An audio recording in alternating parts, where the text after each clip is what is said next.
When my son turned 35, the whole family gathered in our home, my home. But on that day, I wasn't invited to the table. I was told to move my things into the cold garage just for a few days.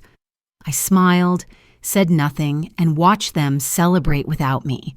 What they didn't know was that every laugh, every toast was happening under a roof that still had my name on it. By the time the candles were blown out, I had already decided exactly how I'd walk away, with the deed in my hand. My name is Linda Parker. I'm 63 years old, a widow for nearly a decade now, and for most of my life, I wore a nurse's uniform. My husband, Paul, passed away when David, our only son, was still finding his way in life. I worked double shifts, skipped vacations, and spent countless nights reading medical charts under dim lights just to keep a roof over our heads and food on the table. Through all of that, the one thing I was most proud of wasn't my career. It was David. Watching him graduate, start his career, marry Melissa, it felt like proof that every sacrifice had been worth it. But life doesn't always stay stable. Retirement came, my health began to waver, and the savings I had built slowly drained into medical bills and living expenses. The little house Paul and I once owned felt too big, too empty, and too expensive to maintain.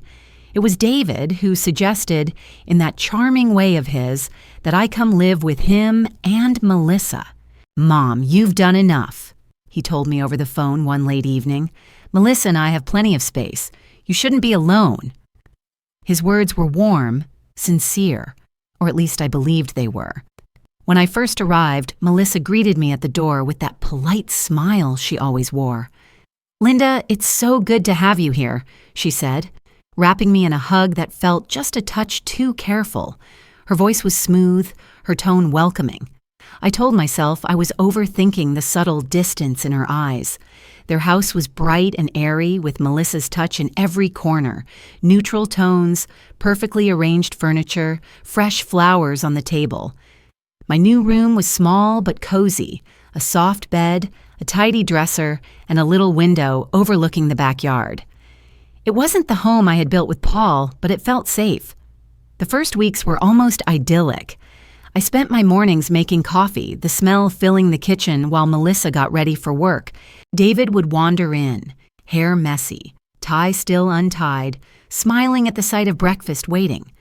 Afternoons were often spent with my granddaughter, Chloe, building puzzles on the living room floor or reading her bedtime stories when Melissa worked late. I felt useful, needed, part of something again. David would sometimes clasp my hand at the dinner table and say, "Mom, you're family. You'll never have to worry about being alone here." I believed him. Why wouldn't I? Melissa, for her part, was courteous, even thoughtful at times. She'd leave a cup of herbal tea outside my door or ask if I needed anything from the store. We cooked together once or twice, her teaching me one of her mother's recipes while we laughed over a pot of simmering soup. Those moments made me think maybe, just maybe, this arrangement would work. I began to adapt to the rhythms of the house. Melissa liked things neat, and I made sure to clean up after myself meticulously. David worked long hours, so I tried to keep the household running smoothly. Chloe adored me, often slipping her little hand into mine and asking me to tell her about when Daddy was small. It filled my heart in ways I didn't know I still needed. Evenings were peaceful. We'd have dinner together, Melissa chatting about her day, David talking about a new project at work. I would sit back, content just to listen. It felt like a family picture I'd always dreamed David would have. But looking back now, I realize how much I wanted to believe in that picture. I ignored the tiny cracks, the way Melissa sometimes corrected me about how the dishwasher was loaded, or how she once casually mentioned that, "It's nice having you here, Mom, while you get back on your feet," as if my stay was temporary. I brushed it off then, telling myself she just meant well. At night, alone in my room, I sometimes caught myself staring at the ceiling, wondering if I was intruding. Then I'd remember David's words, "Your family, you'll never be alone here," and I'd feel the warmth return. The truth is, in those early days, I felt safe. I felt wanted. For the first time in years, I wasn't waking up to an empty house. I had laughter in the hallways, the smell of dinner cooking, and the sound of my granddaughter's giggles. I had convinced myself I'd found a new chapter of peace. I held on to that feeling because it was comforting, because I needed it, because I had no idea how quickly it would begin to change. A few weeks slipped by quietly, almost too quietly. At first, I thought everything was going smoothly, maybe even perfectly, but small changes began to creep in, so subtle that I almost missed them. It started one evening after dinner. Melissa and I had just finished clearing the table when she smiled politely and said, "Linda, I've been thinking. Maybe we should set a few house guidelines, just so everyone's comfortable, you know?" I nodded, still drying my hands on a dish towel. Of course, whatever makes things easier. Her smile widened, but there was something faintly calculating in her tone. It's nothing big, just, the kitchen gets a little crowded in the evenings. Maybe we could wrap up cooking by 8. And we're trying to keep the living areas uncluttered. So if you could keep your personal things in your room, that would be great. It was framed as a suggestion, but I could feel the weight of a rule. I told myself it was nothing unreasonable. After all, it wasn't my house, or at least that's what I thought at the time. When I mentioned it to David later, he gave me that half smile of his, the one he uses when he wants to avoid a real conversation. "Mom, Melissa just likes things organized. You know how she is. Don't take it personally." I wanted to believe him, but a quiet knot had formed in my chest. As the days went on, little things started to pile up. I noticed how Melissa would subtly rearrange the pantry after I cooked, or how she'd sigh lightly when I left my knitting on the sofa. It wasn't overt hostility, but it was there, in the small corrections, the polite reminders, the faint boundary lines she kept drawing. One Saturday morning, I decided to make pancakes for Chloe. I was halfway through mixing the batter when Melissa walked in. She paused in the doorway, her eyes landing on the flour scattered across the counter. "Oh, Linda," she said lightly, "you know we usually keep Saturday mornings simple, just cereal or toast. Less mess, you know?" I hesitated, spatula in hand. Chloe wanted pancakes. I thought it'd be a nice treat. Melissa's smile stayed in place, but her voice cooled just a fraction. "Of course, just maybe next time we can check first. We all have our routines." David walked in moments later, kissing Chloe on the head, then giving me a quick hug. He didn't seem to notice the tension in the air, or maybe he chose not to. I started to feel it more and more, this quiet sense of being a guest, of not quite belonging. I kept reminding myself that David had invited me here, that Melissa had smiled and welcomed me. But sometimes, late at night, I replayed her words, "While you get back on your feet." It wasn't just the rules, it was the way conversations seemed to subtly shift. Decisions about the house were made without me. When Melissa redecorated the living room, I found out when the new furniture arrived. When David mentioned a barbecue, I realized I wasn't on the guest list. "It's just for a few friends from work," he said. One afternoon, I overheard Melissa on the phone in the kitchen. "It's temporary," she said quietly, her back to me. "We just need to make it work for now." Her voice dropped lower, and I couldn't catch the rest. But that word, temporary, lodged itself deep in my chest. I began to adjust my own habits. I avoided the kitchen after dinner, timing my tea so I wouldn't be in the way. I stopped leaving books or knitting in the living room. I stayed in my room more often, telling myself I didn't mind the quiet. But deep down, I could feel the shift. Every time I stepped into the hallway, I felt like I was measuring my footsteps, careful not to disturb the rhythm of the house. Every conversation with Melissa felt balanced on a thin edge of politeness. David, for his part, was distant, not unkind but distracted. When I hinted at feeling out of place, he'd brush it off. "Mom, you're overthinking. Everything's fine." But I could feel it wasn't fine. I had been here just over a month, and already the warmth I felt when I first arrived was fading. In its place was something colder, quieter, a kind of invisible barrier I couldn't quite name. And yet, I told myself to be patient. I told myself that this was just an adjustment period. I told myself that families had their ups and downs, but deep inside, a whisper was forming. Maybe you don't really belong here. David's 35th birthday was coming up, and the house began to buzz with preparations. Melissa seemed busier than ever, planning a dinner menu, ordering decorations, making calls to friends. I was genuinely happy for David. Birthdays had always been a big deal in our family. I imagined a cozy evening, maybe a small toast to him, perhaps even a family photo like we used to take every year. One afternoon, about a week before the party, Melissa approached me in the kitchen. She had that polite smile again, the one that never quite reached her eyes. "Linda," she began, her voice light, "we're going to have quite a few people staying over for David's birthday weekend. The guest list has really grown.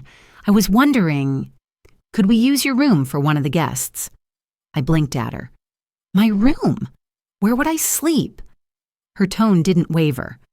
"Oh, I thought maybe just for a couple of days you could use the garage. It's warm enough this time of year, and we can set up the air mattress. It'll only be temporary, just until the guests leave." I stood there for a moment, the words settling in like cold rain. The garage. Melissa must have noticed the look on my face because she quickly added, "Of course, we'll make it comfortable. We'll bring in a space heater if you need it. I just thought this would make things easier for everyone." I wanted to ask why I was the one being moved.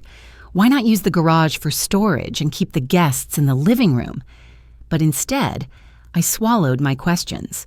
David's birthday was important to him, and I didn't want to make trouble. "That's fine," I said finally, my voice quieter than I intended. "Just for a few days." Melissa smiled, relieved. "Thank you, Linda. You're such a help. David's going to have the best birthday." That evening, I mentioned it to David. He looked uncomfortable, rubbing the back of his neck.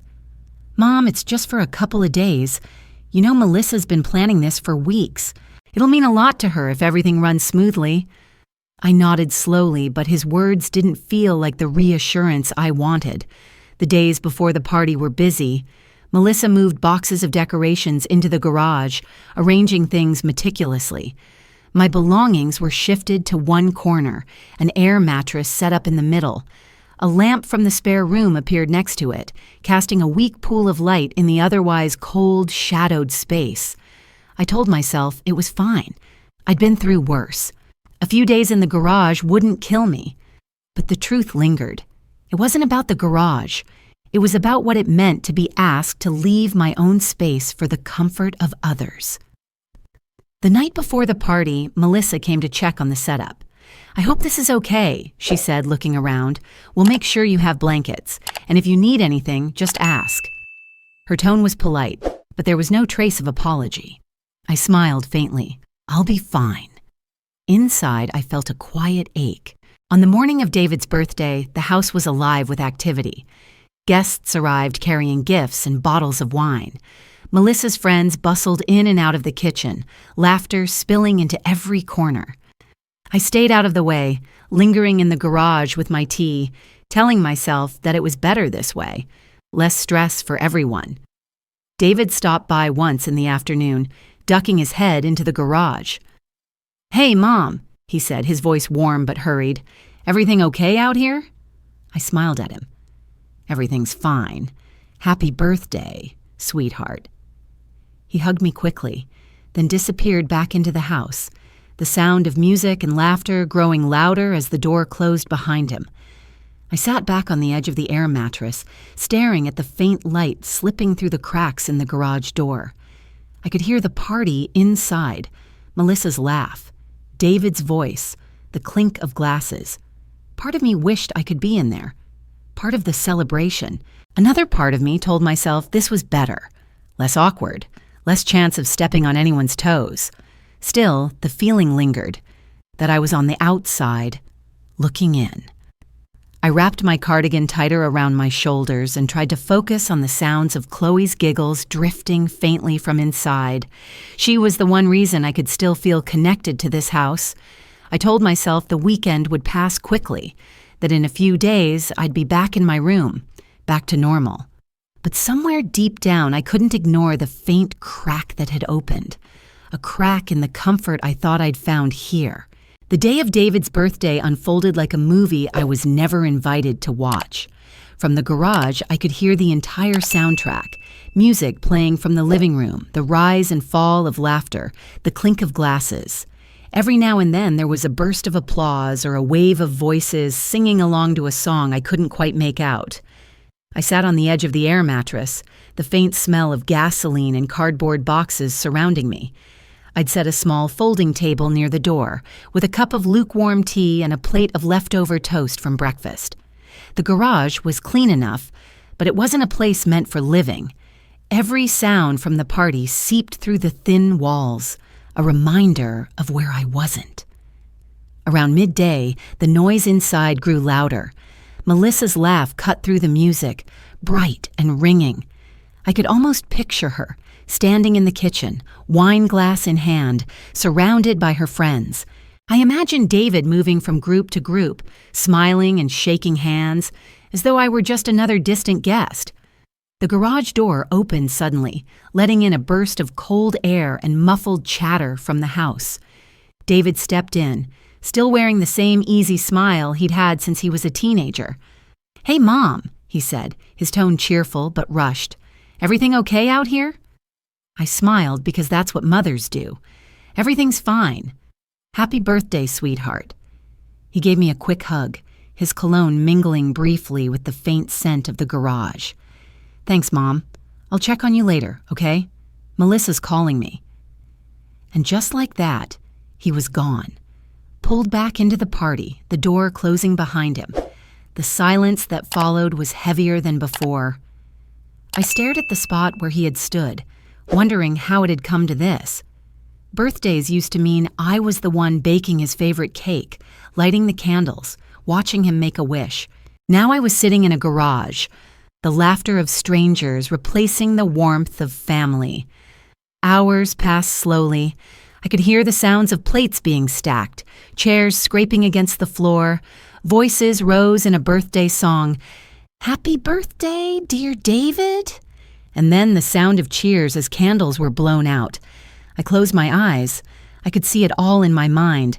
David smiling over the cake, Melissa standing beside him, guests crowding in for photos. A family moment I wasn't a part of. It wasn't anger I felt. It was something colder, quieter. A realization settling deep in my chest. I wasn't the center of his world anymore. I wasn't even close. As evening fell, the sounds from the house shifted. Music slowed, conversations softened, the clinking of glasses became less frequent. I stayed in the garage, reading an old book I'd brought from my room. I barely noticed when the air turned chilly, seeping into the space despite the small heater Melissa had set up. David didn't come back. At some point, I got up and walked quietly to the side door that led into the kitchen. I paused, hand on the doorknob, listening. Melissa's voice floated through the air, her tone light but purposeful. "She's fine out there. It's only for a couple of days. Don't make it a big deal, David." There was a pause, and then David's voice, softer. "I know, but it's her birthday too, in a way." Melissa laughed gently. "She's not the one turning 35. I stepped back from the door, my chest tightening. It wasn't just the garage, or the party, or the absence of a place at the table. It was the quiet certainty that I was no longer a priority, not even on a day that had once meant so much to both of us. I returned to the garage, the sound of laughter fading behind the closed door. I sat on the mattress, my tea cold, the hum of the space heater filling the silence. Somewhere deep inside, a shift happened.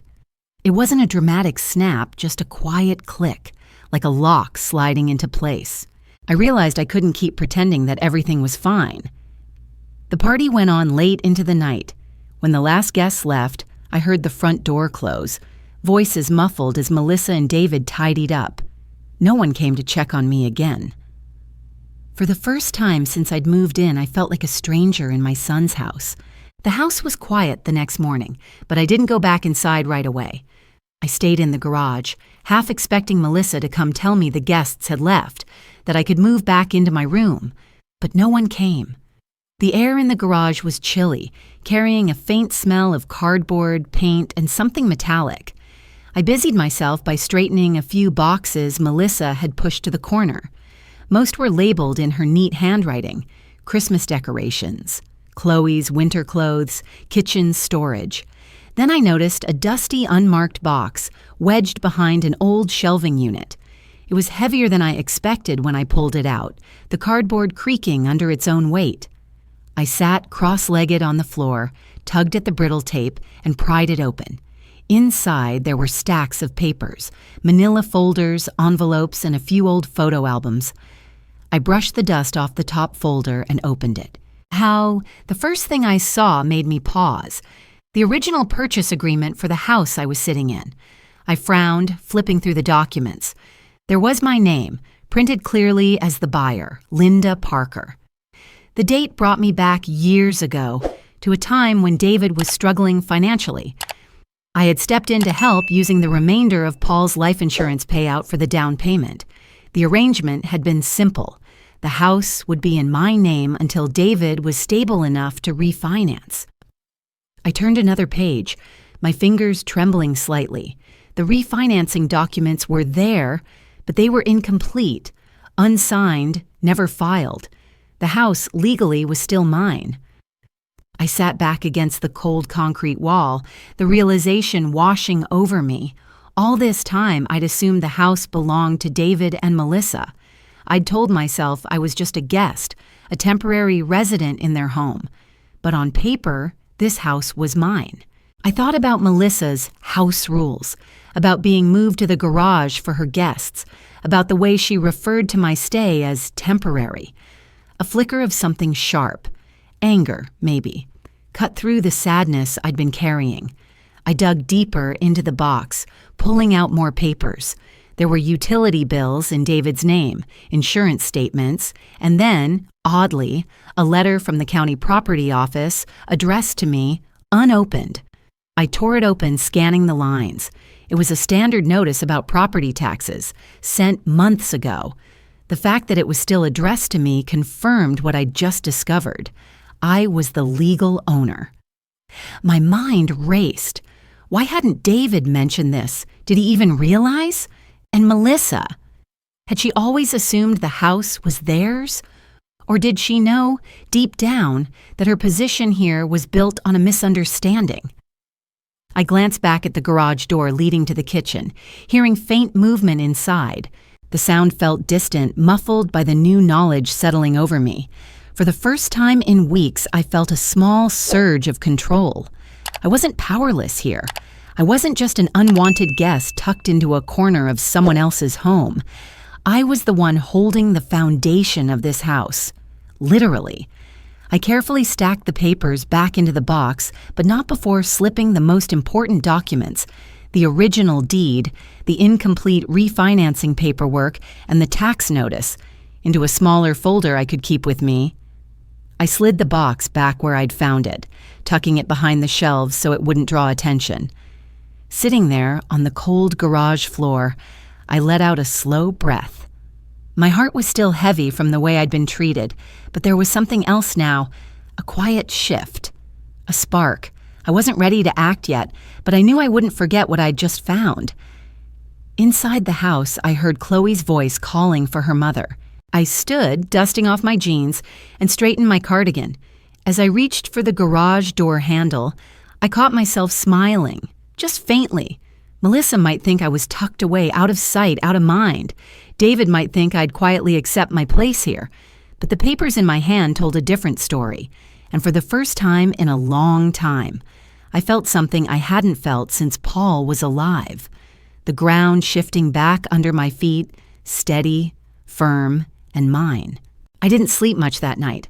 The sound of the garage settling in the cool air, the faint hum of the space heater, it all blended into a low background noise as my mind replayed every interaction I'd had with Melissa over the past few months. Suddenly, so many moments made sense in a way they hadn't before. I thought about the time she redecorated the living room, making choices without so much as mentioning them to me. I'd assumed it was her home to arrange as she wished. Then there was the barbecue she organized in the backyard where I'd been encouraged to visit a friend for the afternoon so the guests could have space. I remembered her casual comments too. While you get back on your feet, just until you figure out what's next, of course you'll want your own place someday. I'd brushed them off, thinking she just preferred privacy. Now I realized she'd been laying the groundwork all along, subtly making sure I knew I didn't belong. The thought settled heavily. Melissa had treated me like a guest in a home that was legally mine. The next morning, I pulled my old address book out of a small bag I kept in the garage and flipped to a number I hadn't dialed in years. James Thornton, the lawyer who had handled the purchase of the house. It took a few rings before a familiar voice came through the line. "Thornton Law Office," James speaking. "James," I said, my voice wavering slightly. "It's Linda Parker. I'm not sure if you remember me." He chuckled. "Linda, of course I remember. How are you?" "I've been better," I admitted. "I need to ask you something about the house, the one on Willow Creek Drive." There was a pause, then the rustle of papers. "All right. What exactly do you need to know?" "I found the original purchase documents," I said carefully, glancing at the folder I'd kept hidden. "It looks like the refinancing paperwork was never completed. I need to confirm. Legally, whose name is the house in?" James cleared his throat. "Give me a moment to check the records." I could hear him flipping through files, the distant clack of a keyboard. When he spoke again, his voice was firm. "Linda, the house is still in your name. You're the sole legal owner. Nothing has been filed to change that." A mixture of relief and disbelief washed over me. "So, David doesn't own it?" "Not unless you sign it over," James said, "which, as far as I can see, hasn't happened." I closed my eyes, steadying my breath. "Thank you, James. I appreciate you confirming." "Linda," he added after a pause, his tone shifting, "there's something else you should know. A few months ago, your daughter-in-law, Melissa, I believe, called my office. She wanted to ask about the process for transferring ownership." The words hit me like a cold wave. "She did what?" "She didn't have the authority to make any changes, of course," James continued, "but she inquired about what steps would need to be taken. She mentioned refinancing, mentioned your name being removed from the deed. I told her none of that could happen without your consent." I gripped the phone tighter, my heart pounding. "Did she say why?" "Not directly. She kept it vague, just said it was for streamlining family property matters." I sat there, silent, my mind spinning. Melissa hadn't just been hoping I would move out someday. She'd been looking into the mechanics of removing me from the picture entirely. "James," I said finally, my voice calmer than I felt, "please don't discuss this with her or David. If they call again, I'd like to be notified." "Of course, Linda. And remember, nothing can change without your signature." I thanked him and ended the call, staring at the phone in my hand. The edges of everything I thought I knew about my life here felt jagged now. Melissa's polite smiles, her carefully worded comments, her quiet insistence on rules, it all painted a picture I could no longer ignore. I looked around the garage at my belongings stacked neatly in boxes. I thought of Melissa, probably in the kitchen, making plans for the house she clearly considered hers. For the first time, I stopped feeling like I was at a disadvantage. The balance had shifted, and she didn't even know it. I tucked the folder of documents deeper into my bag. I would keep this information to myself for now. But I knew one thing for certain. I wasn't going to let Melissa dictate the terms of my place in this house any longer. A slow, quiet determination began to take root in me. I had leverage, and when the time was right, I would use it. After my call with James, I couldn't shake the weight of what he'd told me. Melissa's interest in transferring the deed wasn't just a passing curiosity. It was deliberate, calculated. That night, while the house was quiet, I sat in the garage with my old leather purse on my lap. My mind kept replaying her words, her smile, her careful choice of language over the past months. She wasn't just making me feel like a guest, she was pushing me toward a door she expected me to walk out of willingly. But there was a question gnawing at me. Why? If she thought the house was hers already, why work so hard to make me feel uncomfortable? Unless she was preparing for something more. The next morning, I decided to check on something I hadn't looked at in months: my bank accounts. Most of my statements were online now, but I still received occasional letters in the mail. Melissa usually collected the mail, claiming she was helping keep the counter clear.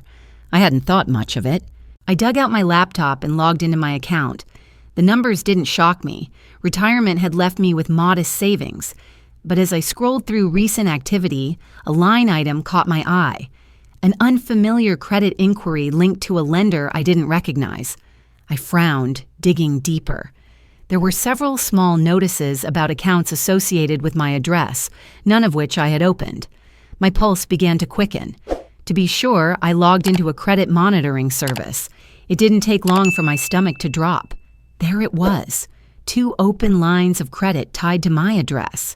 One in David's name, which wasn't surprising, the other in Melissa's, and both listed my house, the house still in my name, as the primary address for collateral purposes. I sat back, the cold air of the garage settling around me. I could almost hear her voice, chirping in that friendly way, telling me not to worry about the mail, about the paperwork, about anything stressful. It wasn't just about ownership of the house. Melissa had tied her financial activities to my property. I opened one of the statements attached to her account, scrolling through the charges. There was a string of expenses: home improvement stores, furniture companies, even luxury purchases that lined up suspiciously well with recent changes in the house. She wasn't just planning to keep the house. She was using it. The realization tightened in my chest. If she was willing to leverage the address, what stopped her from going further? My fingers trembled as I dug through more records. That's when I found it. The twist I hadn't expected. Nestled in my credit report was an unfamiliar credit card account. Not in David's name, not in Melissa's, in mine. I clicked on the account, my throat going dry. The charges were recent. Groceries, household items, things that could easily be masked as family expenses. But there were also purchases I would never make. Expensive handbags, spa treatments, boutique clothing. Melissa had somehow opened credit in my name. My first instinct was panic. Was I in legal trouble? Would this affect my credit? But then, the anger set in. This wasn't carelessness. This wasn't an accident. She had access to my mail, she had my address, and she had every opportunity to slip paperwork past me. I closed my laptop and sat perfectly still, my hands pressed together in my lap. Every polite word, every careful smile, every house rule suddenly looked like part of a larger plan. Melissa didn't just want me out of the house. She was exploiting me financially while I was still living here. It was a dangerous game she was playing, and she had no idea I had just seen the board. The garage felt colder than ever, but there was no space heater strong enough to chase off the chill that crept through me. This wasn't just about family tension anymore. This was about self-preservation. I picked up the folder with the deed and other documents, sliding the printed bank statements inside. My hand lingered on the cover. Melissa thought she was being clever, moving her pieces in silence, but she had no idea that I had my own moves to make. I wasn't just going to protect myself. I was going to make sure, when the moment came, that every step she'd taken in the shadows would be brought into the light. I didn't confront Melissa right away. That would have been too easy for her. She'd smile, deflect, maybe even paint me as paranoid to David. No, this required something quieter, something far more deliberate. The first step was gathering everything, every document, every scrap of paper, every email that proved ownership and financial misuse. The garage became my silent office. Late at night, while the house slept, I sat cross-legged on the cold floor, spreading papers around me. The deed, the unfinished refinancing forms, the property tax notices, the credit statements tied to my address. I made copies of everything, slipping them into a discreet black folder I kept hidden in the bottom of my travel bag. The originals stayed locked in an old metal filing case Paul and I had used decades ago. Melissa wouldn't think to look there. It was covered in dust and tucked behind a stack of paint cans. The next step was timing. I could have confronted her immediately, but timing was everything. This wasn't just about proving I was right. It was about impact. And then it came to me. The perfect moment. David's birthday had started this shift in my place here. It would also be the moment I shifted the balance back. The plan formed in my mind like a map I could see clearly. I would stay silent until then. I'd let Melissa believe she had won. I'd keep my place in the garage, follow her house rules, and smile when she spoke to me. All the while, the truth would be sitting in my bag, ready to be revealed. But I wasn't going to stop there. I wanted more than to simply stay in the house. I wanted options. That's when I thought of Evelyn. She was an old friend from the hospital, someone who'd left nursing years ago to become a real estate agent. Evelyn knew the property market better than anyone I trusted. I called her one afternoon, my voice low as I paced the garage. "Evelyn, it's Linda. I need a favor." Quietly. She laughed warmly. "For you, always." "What's going on?" "I might need to sell my house," I said, choosing my words carefully. "Not right away, but I want to know what it's worth. And I'd like to keep this private for now." There was a pause on the other end. Evelyn had known me long enough to hear the weight in my voice. "Understood. Send me the details. I can pull some comps and let you know your options. And Linda, whatever this is, I hope you're taking care of yourself." "I am now," I said, glancing at the folder of documents on the workbench.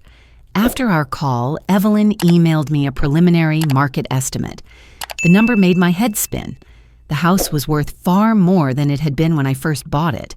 Melissa and David had no idea just how much value they were sitting on, or that I could take it away from them with a single signature. That knowledge gave me something I hadn't felt in weeks: power. In the days that followed, I kept my head down. I moved between the garage and the kitchen, quietly performing small chores, smiling politely when Melissa spoke. She seemed almost pleased with my compliance, as though her rules had tamed me. But inside, I was cataloging every move she made. I watched how she handled the mail, how she locked certain drawers in the kitchen desk, how she kept a tidy folder of her own documents in the dining room cabinet. I wasn't after those papers, not yet, but I noted where everything was. At night, I rehearsed how the reveal would play out. I pictured David's birthday dinner, everyone gathered around the table, Melissa hosting proudly. And then I would stand, calm and unshaken, holding the deed in my hand. I would watch her face as she realized everything she'd been working toward was slipping away. I didn't need to humiliate her in front of everyone, but I wanted her to understand the weight of her actions and to see that I wasn't a guest here at her mercy. The plan was simple. I would prepare my documents, confirm with Evelyn that I had a ready option to sell if things escalated, and then, on David's birthday, I would make my move. Every time I walked past Melissa in the hallway, every time she reminded me of a house rule, I felt the quiet strength of my secret. She thought I was powerless. She thought I had nowhere else to go. But the truth was sitting in my bag, in my folder, and in the name on the deed she didn't own. For the first time since I'd moved in, I felt the ground under me shift again, not from fear or uncertainty, but from control. And Melissa had no idea. David's birthday arrived like a scene carefully staged for an audience that didn't know the real play. The house was spotless, the dining table set with polished silverware and wine glasses that sparkled under the chandelier. Melissa moved through the rooms like the perfect hostess, her voice carrying a practiced warmth as she greeted guests. I stayed in the garage for most of the day, just as I'd planned. My presence wasn't required or wanted until it was time for me to make my move. I could hear the voices inside, laughter, toasts, the clinking of champagne flutes. I looked at the black folder resting on the workbench. Inside was every piece of paper that told the truth, the deed, the incomplete refinancing forms, the property tax letters, even the credit statements. I ran my fingers over the folder, not with fear, but with calm precision. As the evening drew on, the sound of the party reached its peak. I could hear the telltale clatter of dessert being served, the chorus of voices singing "Happy Birthday" to David. My moment was coming. When the song ended, I heard chairs scrape against the hardwood floor and the low murmur of conversation. I took a deep breath, straightened my cardigan, and stepped quietly toward the door that led from the garage into the kitchen. The room fell into a comfortable lull as I walked in, my footsteps soft on the tile. Melissa was at the head of the table, pouring coffee into delicate cups. David looked up, surprised to see me. "Mom," he said, a little flustered. "We were just about to—" I held up my hand gently, my voice steady. "I know. I won't take much of your time. I just have something I'd like to give you." The room quieted. A few of the guests glanced between us, sensing a shift in the air. I stepped closer to David, the black folder in my hands. "Happy birthday, sweetheart," I said softly, placing the folder on the table in front of him. He looked puzzled, glancing at Melissa, who offered a strained smile. "What's this?" he asked. "Something important," I replied. I tapped the folder lightly. "Do you know who the real owner of this house is, David?" A ripple of curiosity moved through the table. Melissa's posture stiffened, her fingers tightening around her coffee cup. David frowned, flipping open the folder. The first page was the deed, my name in bold print at the top. His eyes scanned the document, confusion deepening with every line. "Mom, what is this?" he asked slowly. "It's the deed to this house," I said, my tone calm but unshakable. "It's been in my name since the day it was purchased. The refinancing was never completed. Legally, this property still belongs to me." Melissa leaned forward, her voice sharp but controlled. "Linda, I think there's some misunderstanding." "There's no misunderstanding," I interrupted gently. "James Thornton, the lawyer who handled the purchase, confirmed it last week. The records are clear." The room was silent except for the faint hum of the refrigerator. David turned another page, finding the property tax notices addressed to me, the incomplete transfer paperwork. Melissa's face was pale now, her lips pressed into a tight line. "I thought," I continued, my voice still even, "that since there's been some confusion about my place in this house, it was time to clear it up." David's eyes lifted to meet mine. There was a flicker of something. Shock, guilt, maybe even shame. "Mom, I know you didn't read the fine print," I said softly. "But Melissa did. She even contacted James to ask about transferring ownership. He told her it wasn't possible without my signature." A few guests exchanged uneasy glances. Melissa's fingers drummed against the table, the rhythm sharp and unsteady. I looked at her directly, not with anger, but with certainty. "This is my home. I may have agreed to live in the garage for a few days. I may have followed your rules, but I need you both to understand something. This roof stands because I put it here, and I decide what happens under it."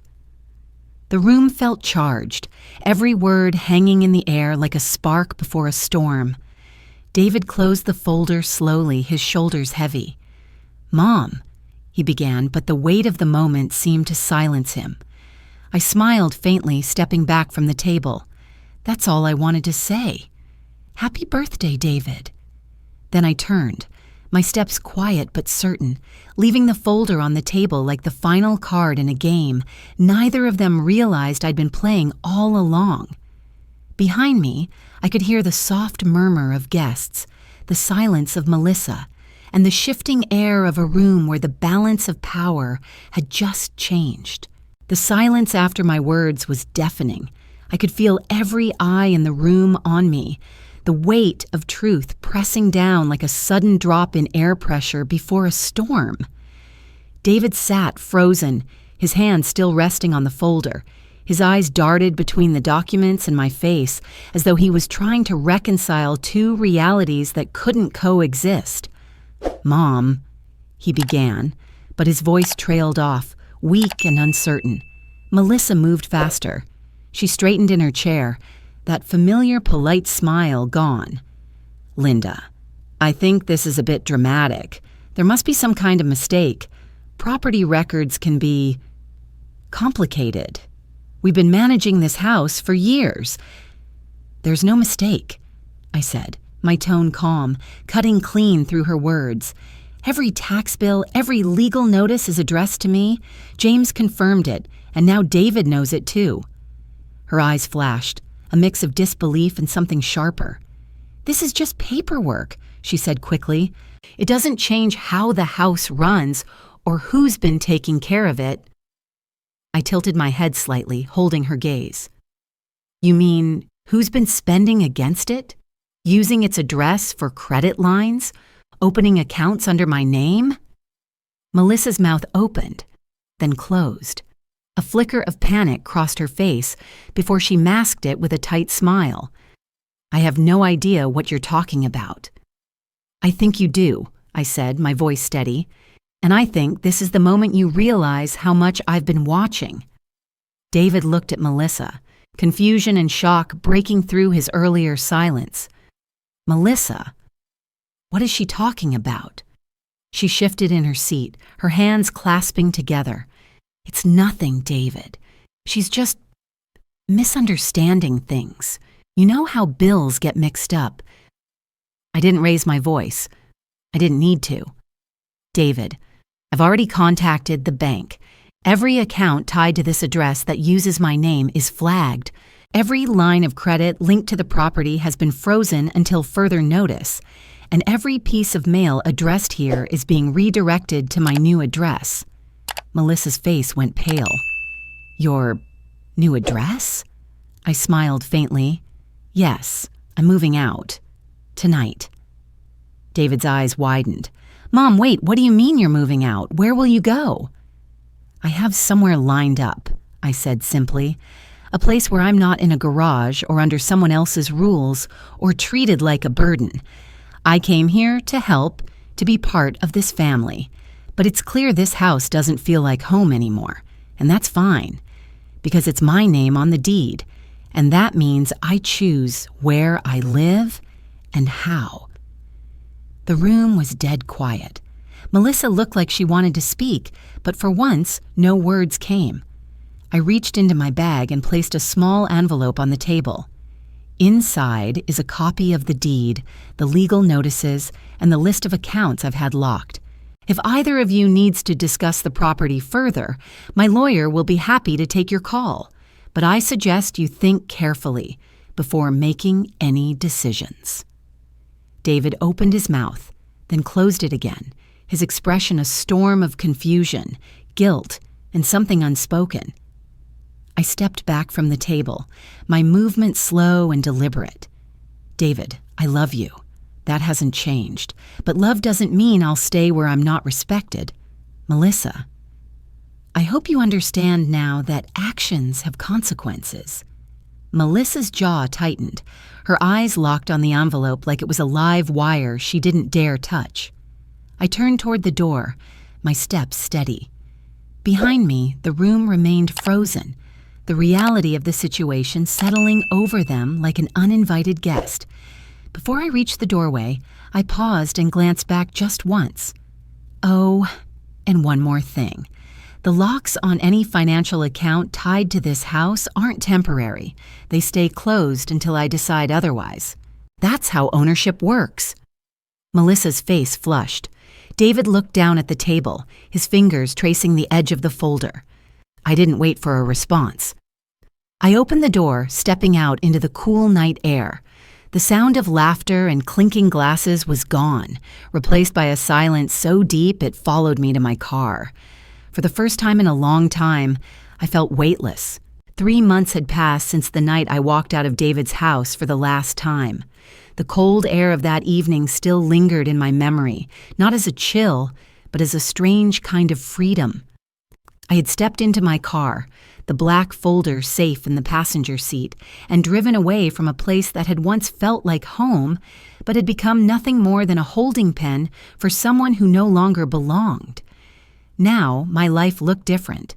My apartment was small, a one-bedroom on the 3rd floor of a quiet building just outside of town, but it was mine. The key fit in my hand the way it should, with no one else's rules or quiet resentments hidden behind polite smiles. The walls were painted a soft cream.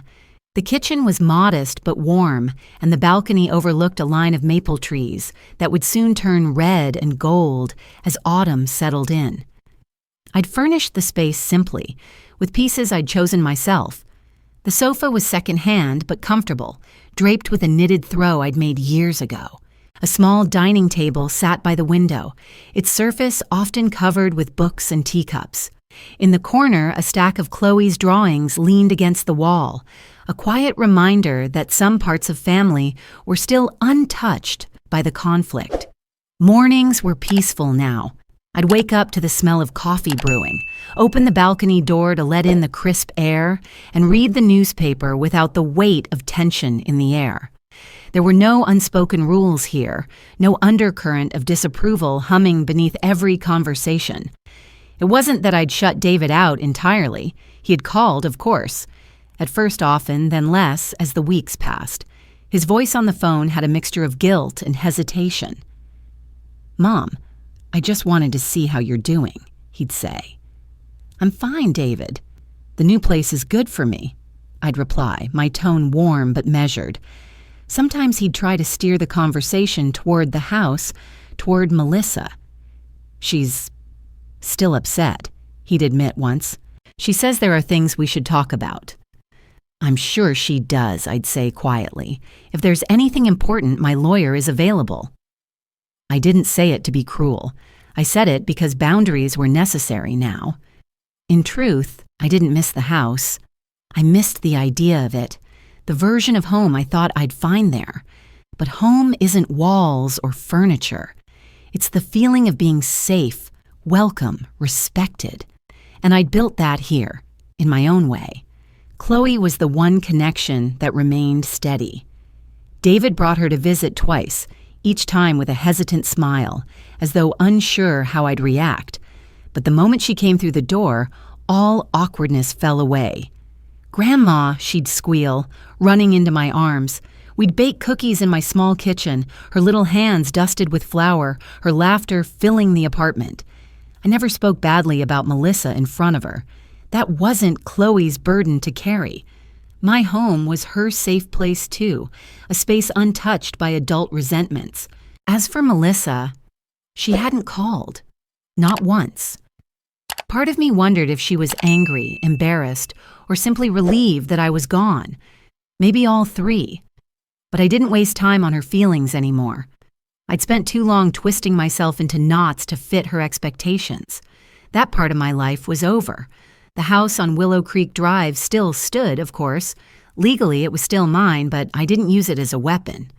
My lawyer handled the property taxes, and Evelyn, my friend in real estate, kept me updated on its value. It was worth more than I'd imagined, and knowing that gave me a quiet kind of power. I wasn't in a hurry to sell. I didn't need the money right now, but I liked knowing I had the option. That choice belonged to me, and me alone. Sometimes I wondered what life was like in the house now. Were Melissa's rules still in place? Did she walk through the rooms knowing she didn't control the ground beneath her feet? I didn't ask. Whatever went on there wasn't my concern anymore. What mattered was that I had my own space, my own peace, and my own sense of worth restored. One afternoon, as I sat on my balcony with a cup of tea, my phone buzzed. It was a message from David. "Mom, I hope you're doing well. Chloe misses you. Can we visit this weekend?" I typed back a simple reply. "Of course. I'll bake cookies." I smiled as I set the phone down. I'd learned something important over the past few months. Distance didn't have to mean disconnection. I could still be part of David's life, of Chloe's life, without sacrificing my dignity or my peace. The dynamic of our family had shifted. There was no going back to the way things were. But maybe that wasn't a bad thing. For now, my life was quiet, steady, and mine. And that was enough. It's strange how life can shift so dramatically in a matter of months. When I first moved into David and Melissa's house, I thought I was stepping into a new chapter of family togetherness. I thought I'd found a safe place to land after years of carrying life alone. But I learned something that winter. Safety doesn't come from a roof someone else offers. It comes from knowing you're standing on your own ground, on your own terms. In the time since I left Willow Creek Drive, I've had more quiet mornings than I can count. I've had afternoons filled with nothing more complicated than tea, a good book, and sunlight spilling across my small kitchen table. I've had evenings when Chloe's laughter filled the air, her little hands sticky from baking cookies, her voice bubbling as she told me stories about school. Peace has a way of changing you. Sometimes I think about the garage, the cold air, the faint smell of paint and gasoline, the way I sat on the edge of that air mattress listening to a party I wasn't invited to. I think about how small I felt, how invisible. And then I think about the moment I walked into that dining room, folder in hand, and laid the truth on the table. Not in anger, not in revenge, but in certainty. That moment wasn't about winning or losing. It was about reclaiming the ground under my feet. The lesson I carry now is simple, but it's taken me a lifetime to learn. No one has the right to make you feel like a burden in your own life. It doesn't matter if it's family, if it's someone you've sacrificed for, if it's someone who says they're offering you help. Respect is not a gift. They don't get to decide whether you deserve it. It's yours by default. David still calls from time to time. He still visits with Chloe. Our relationship isn't the same, but it's steadier now. Boundaries have a way of doing that. He knows where I stand, and he knows that my love for him doesn't mean I'll accept less than respect. Melissa doesn't call, and that's fine. Some doors don't need to be reopened. The house on Willow Creek still stands, and it's still mine. Whether I keep it, sell it, or pass it on someday is my decision alone. And that knowledge, it's freedom. Not the loud, defiant kind, the quiet, steady kind. I've stopped seeing myself as someone who lost a home. I didn't lose anything. I chose peace. I chose dignity. One afternoon, Evelyn came by to see my new place. She stood in my small living room looking around with a smile. "You seem lighter," she said. "I am," I told her. "I didn't lose my house, Evelyn. I found myself again." She smiled knowingly, as though she understood exactly what I meant. Now, my days are my own. I walk to the park when I feel like it. I spend lazy Sunday mornings on my balcony watching the maple trees shift with the seasons. I've even started painting again, a hobby I'd put aside years ago. Freedom isn't about having everything. It's about having enough and knowing it belongs to you. On the first day of spring, I opened the windows wide. Warm air drifted in, carrying the scent of new blossoms. Chloe was due to visit later, and I'd already set out her favorite paints on the kitchen table. I glanced around my apartment, the sunlight across the cream walls, the faint hum of the kettle, the flowers on the counter. It wasn't grand. It wasn't what some people would call impressive, but it was mine. Every inch of it felt like home in a way that no place ever had before. As I walked to the door to greet the day, I paused for a moment, my hand on the handle. In that pause, I felt the quiet truth settle over me again. I hadn't lost anything. Not a house. Not a home. I'd only shed the weight of being where I wasn't respected, where I was made to feel small, and I'd stepped into a life where I could open my own door, on my own terms, into a space filled with light and air, and the freedom to just be myself. I turned the handle and the door swung open. Sunlight poured in, flooding the room, warm and bright and unrestrained. I smiled, breathing it in. I wasn't just opening the door to my apartment. I was opening the door to my life, finally mine again.